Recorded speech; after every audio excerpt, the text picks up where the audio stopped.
ವಾಮಾಚಾರ ಮಾಡೋದಾಗಿದ್ರೆ ಅದನ್ನು ದೇವರಿಗೆ ಕೊರಳಿಗೆ ಫೋಟೋ ಹಾಕಿಬಿಟ್ಟು ಮಾಡಲ್ಲ. ಸಾಮಾನ್ಯವಾಗಿ ನಾನು ಬೇಸಿಕಲಿ ಒಂದಿಷ್ಟು ಮಾಹಿತಿ ತಿಳ್ಕೊಂಡಿರೋ ಪ್ರಕಾರ ಅದನ್ನು ಮಾಡಿರಲ್ಲ. ಅದು ಬೇರೆ ರೀತಿಯಲ್ಲಿ ಇರುತ್ತೆ, ಅದು ಇನ್ನೊಂದು ರೀತಿಯಲ್ಲಿದೆ. ಬಟ್ ಇದು ಇನ್ನೊಂದು ರೀತಿಯಾಗಿ ಕಾಣಿಸ್ಕೊಳ್ತಾ ಇದೆ. ನೋಡಬೇಕು, ಅದ್ರ ಬಗ್ಗೆ ಪೊಲೀಸರು ತನಿಖೆಯನ್ನು ಮಾಡಿದ ನಂತರ. ಇನ್ನೊಂದು ಕಡೆಗೆ ಈ ಪ್ರಕರಣ ಇದೆಯಲ್ಲ, ಇದೇ ಪ್ರಕರಣಕ್ಕೆ ಅದು ಸುತ್ತ ಹಾಕ್ಕೊಂಡಿರೋದು. ಈ ಪ್ರಕರಣದ ವಿಚಾರದಲ್ಲಿ ಈಗ ಇನ್ನೊಂದು ರೀತಿಯಾದಂಥ ಬೆಳವಣಿಗೆ ಆಗ್ತಾ ಇದೆ. ಏನು? ಇಡಿ ಅವರು ಕೊಟ್ಟಂಥ ರಿಪೋರ್ಟ್ ಏನಿದೆ ಈಗ ಸದ್ಯಕ್ಕೆ, ಅದರಲ್ಲಿ ಈಗ ಸಿ ಎಂ ಅವರ ಪತ್ನಿಯ ಹೆಸರು ಬಂತು. ಅದಕ್ಕೆ ಮುಖ್ಯಮಂತ್ರಿಗಳು ರಿಯಾಕ್ಟ್ ಮಾಡಿಬಿಟ್ರು. ಬಿ ಜೆ ಪಿ ಹೆಂಗೆ ಹೇಳ್ತಾ ಇದೆಯೋ ಹಂಗೆ ಇಡಿ ಅವರು ನಡೆಸ್ತಾ ಇದ್ದಾರೆ ಅಂತೇಳಿ. ಮಾನ್ಯ ಮುಖ್ಯಮಂತ್ರಿಗಳೇ, ನಿಮ್ಮ 14 ಸೈಟು 3 ಎಕರೆ 16 ಗುಂಟೆ ಬಿಟ್ಬಿಡೋಣ. 14 ಸೈಟು ವಿಚಾರದಲ್ಲಿ ಓಕೆ, ನಿಮ್ದೇನು ಇಲ್ಲ ಅಂತಲೇ ಇಟ್ಕೊಳ್ಳೋಣ. ಇನ್ನುಳಿದಂಥವ್ರು ಯಾರ್ಯಾರು ಮಾಡಿದಾರಲ್ಲ ಅವ್ರಿಗೂ ಶಿಕ್ಷೆ ಆಗೋದು ಬೇಡವೇ? ಅದು ರಾಜಕೀಯ ದುರುದ್ದೇಶ ಇದೆ ಅಂತಲೇ ಅಂದ್ಕೊಳ್ಳೋಣ. ಅವ್ರಿಗೆ ಶಿಕ್ಷೆ ಆಗಬೇಕಾ ಬೇಡವಾ? ಉಪ್ಪು ತಿಂದವ್ರು ನೀರು ಕುಡಿಬೇಕಾ ಬೇಡವಾ? ಇಡಿ ಟಾರ್ಗೆಟ್ ಮಾಡ್ತಾ ಇದೆಯಾ? ತಪ್ಪೇನು? ಇಡಿ ಟಾರ್ಗೆಟ್ ಮಾಡ್ತಾ ಇದೆ ಅಂತಲೇ ಇಟ್ಕೊಳ್ಳಿ. ಕರಪ್ಟ್ಗಳನ್ನು ಹಿಡಿತಾ ಇದ್ದಾರೆ ಅಂದರೆ ತಪ್ಪೇನು? ನಿಮ್ದು ಇಲ್ಲದೆ ಇರ್ಬೋದು. ಇನ್ನುಳಿದಂಥವ್ರು ಸಿ ಎಂ ಟಾರ್ಗೆಟ್ ಮಾಡಿದೆಯಾ? ಇಡಿ ರಾಜಕೀಯವಾಗಿ ಮಾಡಿದೆ ಅಂತಲೇ ಅಂದ್ಕೊಳ್ಳೋಣ. ನಿಮ್ಮ ಆರೋಪದ ಪ್ರಕಾರ ನಿಮ್ಮ ಹೆಸರಿನಲ್ಲಿ ಉಳಿದವ್ರು ರಕ್ಷಣೆ ಪಡ್ಕೊಳ್ಬೇಕಾ? ಅಗೇನ್ ಪ್ರಶ್ನೆ ಬರುತ್ತೆ. ಬಿ ಜೆ ಪಿ ಹೇಳಿದಂತೆ ಇಡಿ ಮಾಡ್ತಾ ಇದೆಯಾ? ಮಾಡ್ತಾ ಇದೆ ಅಂತಲೇ ಇಟ್ಕೊಳ್ಳೋಣ. ನಿಮ್ಮ ಹೆಸರಿನಲ್ಲಿ ಅಗೇನ್ ಇನ್ನುಳಿದಂಥವರು ರಕ್ಷಣೆಗೆ ಒಳಪಡಬೇಕಾ? ಜನರಿಗೆ ಸಿಗಬೇಕಾಗಿರುವಂಥ ಆ ಭೂಮಿ ಕಂಡವ್ರಿಗೆಲ್ಲ ಆಗಿದೆಯಲ್ಲ, ಅದನ್ನ ಏನು ಮಾಡಬೇಕು ಸರ್? ಇಡಿ ಈಗ ಕೊಟ್ಟಿರೋದು ಜಪ್ತಿ ಮಾಹಿತಿನ, ಜಪ್ತಿ ಮಾಡಿರುವಂಥ ಮಾಹಿತಿನ. ಇಡಿ ವರದಿಯಲ್ಲಿ ಸಚಿವ ಮಹದೇವಪ್ಪ ಹೆಸರು ಕೂಡ ಈಗ ತಳಕ್ಕೆ ಹಾಕ್ಕೊಳ್ತಾ ಇದೆ. ವಿಚಾರಣೆಯಲ್ಲಿ ಎಲ್ಲರೂ ಕೂಡ ಬಂದು ಹೋಗಿ ಏನಾಗೋದಿದೆ? ನಿಮ್ದೇನೂ ತಪ್ಪಿಲ್ಲ ಅಂತಂದರೆ ಆಗೋದಾದರೂ ಏನು? ಆಗೋದಾದರೂ ಏನು? ಆದರೆ ನಿಮ್ಮ ಹೆಸರಿನಲ್ಲಿ ಇನ್ನುಳಿದಂಥವ್ರು ರಕ್ಷಣೆ ಪಡ್ಕೊಂಡು ಆರಾಮಾಗಿ ಓಡಾಡಬಾರ್ದು ಅಲ್ವಾ? ಅದ್ರ ಬಗ್ಗೆ ಒಂದು ರಿಪೋರ್ಟ್ ಇದೆ, ನೋಡ್ಕೊಂಡು ಬನ್ನಿ.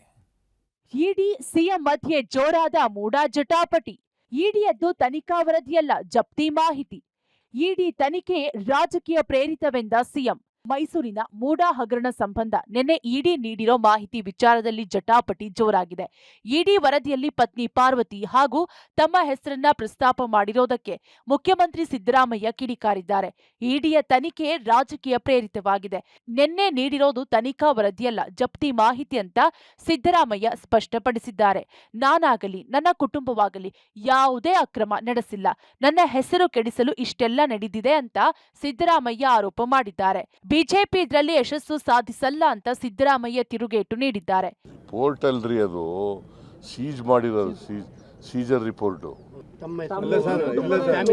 ಬೇಕು ಅಂತ ಪೊಲಿಟಿಕಲ್ ಆಗಿ ಮಾಡ್ತಾ ಇದ್ದಾರೆ. What is the evidence to show that there is a money laundering ಆಗಿದೆ ಅನ್ನೋದಕ್ಕೇನಿದೆ? ಇದು ಉದ್ದೇಶಪೂರ್ವಕವಾಗಿ ದುರುದ್ದೇಶದಿಂದ ಹಾಕಿರ್ತಕ್ಕಂಥ ಕೇಸು. ದೇರ್ ಇಸ್ ನೋ ಅಲ್ಲಿ ಇಲಿಗಾಲಿಟಿ ಇಲ್ಲ, there is no money laundering. ಆದರೂ ಕೂಡ ನನ್ನನ್ನು ತೇಜೋವಧೆ ಮಾಡಬೇಕು ಅಂತೇಳಿ ಮಾಡ್ತಾ ಇದ್ದಾರೆ. ಇನ್ನು ತಾಯಿ ಪಾರ್ವತಿ ಹಾಗೂ ತಂದೆ ಸಿದ್ದರಾಮಯ್ಯರನ್ನ ಎಂಎಲ್ಸಿ ಯತೀಂದ್ರ ಸಮರ್ಥಿಸಿಕೊಂಡಿದ್ದಾರೆ. ಕೇಂದ್ರದವರು ಇಡಿ ಮೇಲೆ ಒತ್ತಡ ಹೇರುತ್ತಿದ್ದಾರೆ. ಬಿಜೆಪಿ ತಾಳಕ್ಕೆ ಇಡಿ ಕುಣಿಯುತ್ತಿದೆ. ನಮಗೆ ಕೊಟ್ಟಿರೋ ನಿವೇಶನ ಕಾನೂನಾತ್ಮಕವಾಗಿಯೇ ಇದೆ, ನಮ್ಮ ಸೈಟಿನ ವಿಚಾರವೇ ಬೇರೆ, ಮೂಡಾ ಹಗರಣವೇ ಬೇರೆ ಅಂತ ಯತೀಂದ್ರ ಸಿದ್ದರಾಮಯ್ಯ ಹೇಳಿದ್ದಾರೆ.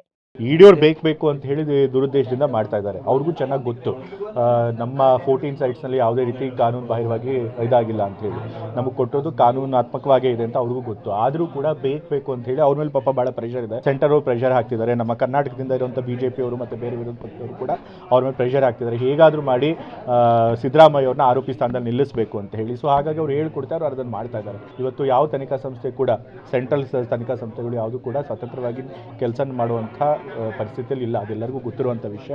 ಅದು ಬರೀ ಕರ್ನಾಟಕದಲ್ಲಿ ಮಾತ್ರ ಆಗಿಲ್ಲ, ಎಲ್ಲ ಬೇರೆ ರಾಜ್ಯಗಳಲ್ಲೂ ಹಾಗೆ ಮಾಡಿದ್ದಾರೆ. ಸೊ ಹಾಗಾಗಿ ಬಿಜೆಪಿ ತಾಳಕ್ಕೆ ಅವ್ರು ಕುಣಿತಿದ್ದಾರೆ ಅಷ್ಟೇ.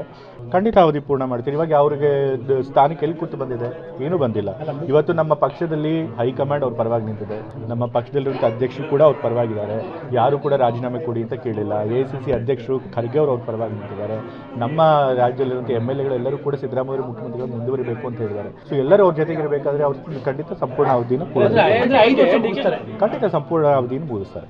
ಇಡಿ ವರದಿಯಲ್ಲಿ ಸಚಿವ ಮಹದೇವಪ್ಪ ಹೆಸರು ನನ್ನ ಪಾತ್ರ ಇಲ್ಲವೇ ಇಲ್ಲ, ಮಹದೇವಪ್ಪ ಸ್ಪಷ್ಟನೆ. ಮುಖ್ಯಮಂತ್ರಿ ಸಿದ್ದರಾಮಯ್ಯ ಮಾತ್ರವಲ್ಲದೆ ಸಚಿವ ಮಹದೇವಪ್ಪ ಅಣ್ಣನ ಮಗನ ಹೆಸರು ಕೂಡ ವರದಿಯಲ್ಲಿ ಇಡಿ ಪ್ರಸ್ತಾಪಿಸಿದೆ.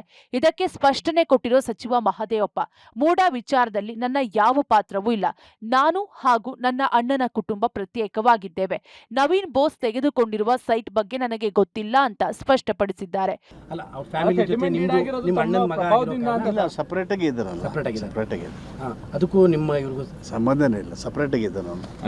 ಡಿವೈಡೆಡ್ ಫ್ಯಾಮಿಲಿ ಫ್ಯಾಮಿಲಿ ಜೊತೆ ನಿಮ್ಮ ಅಣ್ಣನ ಮಗ ಇಲ್ಲ, ಸಪ್ರೇಟ್ ಆಗಿ ಇದ್ದಾರಲ್ಲ, ಸಪ್ರೇಟ್ ಆಗಿ ಅದಕ್ಕೂ ನಿಮ್ಮ ಇವ್ರಿಗೂ ಸಂಬಂಧನೇ ಇಲ್ಲ, ಸಪ್ರೇಟ್ ಆಗಿ ಇದ್ದಾರೆ. Divided family. ಒಟ್ನಲ್ಲಿ ಮೂಡಾ ತನಿಖಾ ವರದಿಯಲ್ಲಿ ಸಿಎಂ ಹಾಗೂ ಪತ್ನಿ ಪಾರ್ವತಿ ಹೆಸರುಗಳನ್ನ ಉಲ್ಲೇಖಿಸಲಾಗಿದೆ. ಅಕ್ರಮ ಹಣ ವರ್ಗಾವಣೆ ಬಗ್ಗೆ ಪ್ರಸ್ತಾಪ ಮಾಡಲಾಗಿದೆ. ಆದ್ರೆ ಇದು ತನಿಖಾ ವರದಿಯಲ್ಲ, ಜಪ್ತಿ ಮಾಹಿತಿ ಅಂತ ಸಿಎಂ ಏನೋ ಸ್ಪಷ್ಟಪಡಿಸಿದ್ದಾರೆ. ಆದ್ರೆ ಅಕ್ರಮ ಹಣ ವರ್ಗಾವಣೆಯ ಅಂಶಗಳನ್ನ ಮುಂದಿಟ್ಕೊಂಡು ವಿಪಕ್ಷಗಳು ವಾಗ್ದಾಳಿಗೆ ಮುಂದಾಗಿವೆ. Bureau report, public TV. ಎಲ್ಲ ರಾಜಕೀಯ ಪಕ್ಷಗಳು ಮಾಡುವಂಥದ್ದು ಅದನ್ನೇ. ಯಾವುದಾದ್ರೂ ಒಂದು ವಿಚಾರಗಳು ಬಂದಾಗ ಅದರ ಮೇಲೆ ಆರೋಪಗಳನ್ನು, ಟೀಕೆಗಳನ್ನು ಮಾಡೇ ಮಾಡ್ತಾರೆ. ಯಾಕೆ ಸಿದ್ದರಾಮಯ್ಯನವ್ರು ಮಾಡಿರಲಿಲ್ವೇ? ಕೆಲವು ವಿಚಾರಗಳು ಬಂದಾಗ ನೇರವಾಗಿ BJP ಮೇಲೆ ಎಳೆದಿರಲಿಲ್ವಾ, JDS ಮೇಲೆ ಎಳೆದಿರಲಿಲ್ವಾ? ಈಗ ಅಧಿಕಾರದಲ್ಲಿ ನೀವಿದ್ದೀರಾ, ಈಗ ಅವ್ರು ನಿಮ್ಮ ಮೇಲೆ ಪ್ರಯೋಗವನ್ನು ಮಾಡ್ತಾರೆ. ಬಟ್ ಅದನ್ನೆಲ್ಲ ನಿಭಾಯಿಸ್ಕೊಂಡು ಹೋಗಬೇಕು. ಹಂಗೆ ಮಾತ್ರಕ್ಕೆ ಎಲ್ಲವೂ ರಾಜಕೀಯ ದುರುದ್ದೇಶದಿಂದ ಹಂಗೆ ಅಂದ್ಕೊಂಡು ನೀವು ಹೇಳಿ ನಿಮ್ಮ ಕೆಳಗಡೆಗೆ ರಕ್ಷಣೆ ಪಡೆಯುವಂಥ ಭ್ರಷ್ಟರನ್ನು ಬಿಡಕ್ಕೆ ಹೋಗಬೇಡಿ, ಅವರನ್ನು ರಕ್ಷಣೆ ಮಾಡಬೇಡಿ.